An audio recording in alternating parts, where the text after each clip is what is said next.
বয়ফ্রেন্ডের টাকা মেরে ফুচকা খেতে গিয়ে যখন নিজেই বাঁশ খাই। না না, আমি একদম বেশি ফুচকা খেতেই পারি না, আমি একদম অল্প অল্প ফুচকা খাই। কি বলছেন দিদি, আপনি তো রোজই আমার কাছ থেকে ধারে ফুচকা খান, কালই তো খেলেন। এ কি বেবি, কি বলছে এসব? এগুলো কি সত্যি?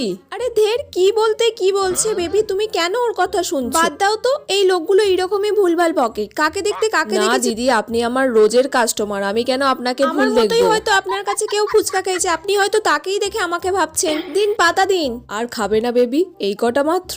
না না খাচ্ছি। আর খাবেন না তাহলে? দেখতে পাচ্ছেন না, আজকে আমি এটিএম কার্ড সাথে নিয়ে এসেছি, আজকে আমি অনেক ফুচকা খাবো, আপনি দিয়ে যান, শুধু দিয়ে যান। আসলে রোজ তো একটা করে খান আর 10টা ফাউ চান, তাই বললাম।